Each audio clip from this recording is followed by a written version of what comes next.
السلام عليكم ورحمة الله وبركاته.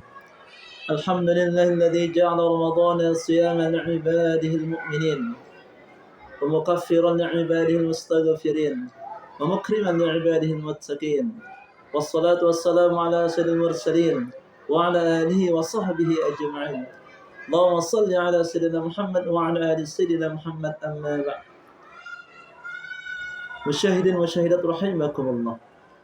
Bersyukur kita kepada Allah Subhanahu wa taala dan mengucapkan alhamdulillahi rabbil alamin. Bersalawat kita kepada Nabi kita Nabi Muhammad sallallahu alaihi wasallam dengan ucapan Allahumma shalli ala sayyidina Muhammad wa ala ali sayyidina Muhammad. Mudah-mudahan kelak yaumul qiyamah kita semua, keluarga kita dan keturunan kita mendapatkan syafaat daripada baginda Rasul sallallahu alaihi wasallam. Amin amin ya rabbal alamin. Musyahidin musyahidat rahimakumullah. Dalam sebuah ungkapan ulama, beliau menyampaikan kepada kita bahwa la yu'rafu qadrul hayati illa al-mauta. Seseorang tidak akan memahami makna hidup, arti kehidupan secara sempurna illa al-mauta, kecuali oleh orang yang sudah meninggal dunia. Artinya, orang yang paling mengerti dan memahami secara sempurna dan mendalam tentang kebermaknaan hidup ini bukan kita yang hidup, tetapi orang yang sudah meninggal dunia. Sebab apa? Karena mereka sudah diperlihatkan oleh Allah Subhanahu wa taala kemuliaan dari kebaikan yang mereka perbuat dan akibat daripada keburukan yang pernah mereka lakukan. Oleh karena itu, kita yang masih hidup tentunya memiliki harapan-harapan dan keinginan dan cita-cita.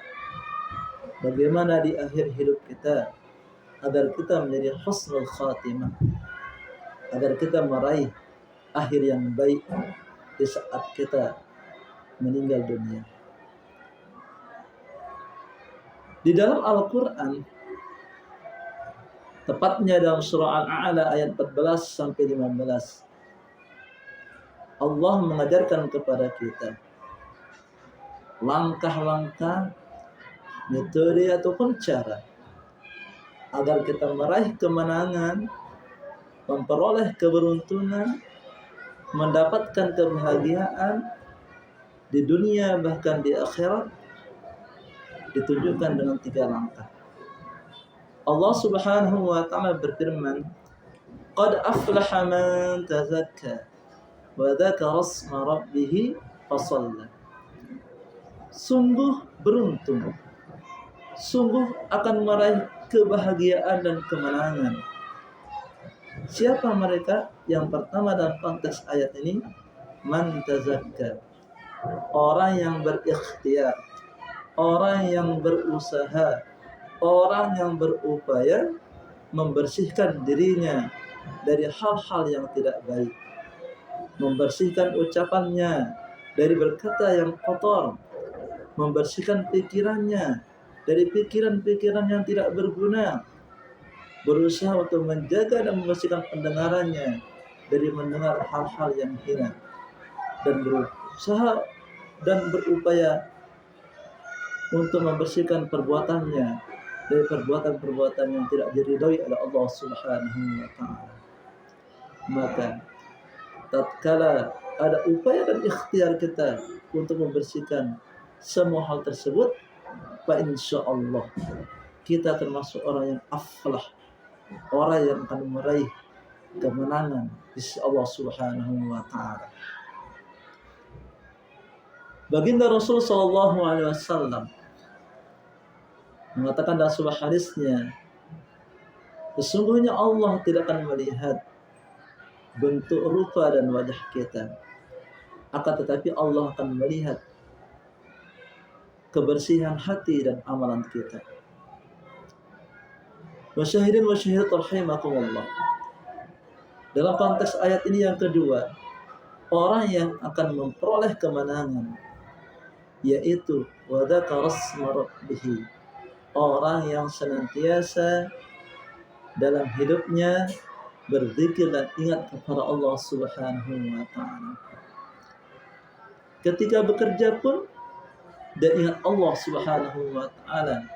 Tatkala pekerjaan tersebut kita mulai dengan membaca basmalah atau zikir kepada Allah Subhanahu wa taala.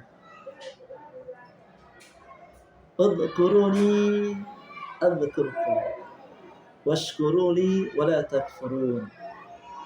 Ingatlah kalian kepadaku, kata Allah, niscaya aku akan mengingat kalian. Bersyukurlah kalian kepadaku, jangan sekali-kali mencoba untuk ingkar dan kufur terhadap nikmatku. Musyahirin musyahirat rahimakumullah. Dalam konteks ayat ini, orang yang akan memperoleh kemenangan yang kedua adalah, yang ketiga adalah fasalla, orang yang senantiasa berupaya menjaga sholatnya, sholat wajib, dan berusaha untuk menjaga sholat sunnah yang warid daripada baginda Rasul sallallahu alaihi wasallam. Orang yang menjaga sholatnya bagian daripada orang tersebut termasuk minas syakirin, orang yang bersyukur kepada Allah Subhanahu wa taala. Karena ini pernah dikatakan oleh baginda Rasul sallallahu alaihi wasallam, kana Nabi sallallahu alaihi wasallam yaqumu minal lail hatta yatafattara qadamahu. Faqalat Aisyah, lima fa'alt hadha ya Rasulullah? Qal afala akunu 'abdan syakura.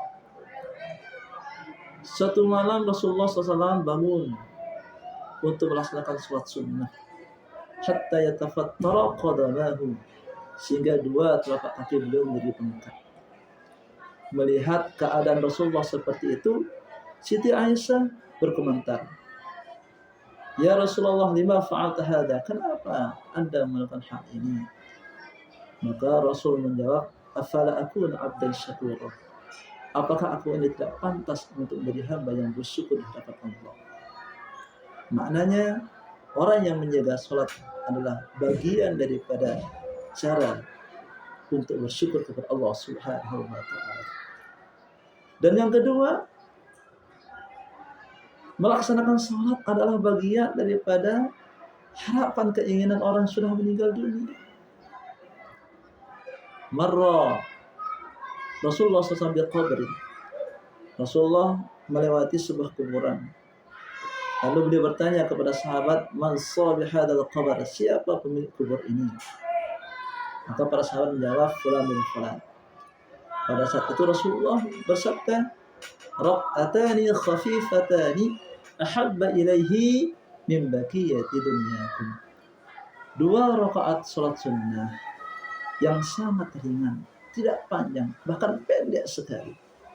Ahabba ilaihi, lebih dicintai, lebih diinginkan oleh orang penghuni kubur ini, min baqiyati dunyakum, daripada sisa hidup kita ini. Seandainya Allah memberikan kesempatan kepada orang-orang yang sudah tiada atau meninggal dunia untuk bisa kembali ke dunia, maka mereka akan menginginkan sholat sunnah 2 rakaat daripada dunia kita. Musyahirin musyahirat rahimakumullah, bahwa dalam konteks ayat ini ada 3 cara kita untuk meraih kemenangan, baik di dunia maupun di akhirat. Yang pertama, ikhtiar kita untuk membersihkan diri kita dari hal-hal yang tidak baik atau yang tidak diridhai oleh Allah. Yang kedua, senantiasa berzikir, ingat kepada Allah Subhanahu wa taala. Dan yang ketiga adalah berusaha untuk menjaga sholat 5 waktu dan sholat sunnah yang lainnya. Semoga bermanfaat. Wallahu muwaffiq wal hadi ila sabil rasyad. Wassalamualaikum warahmatullahi wabarakatuh.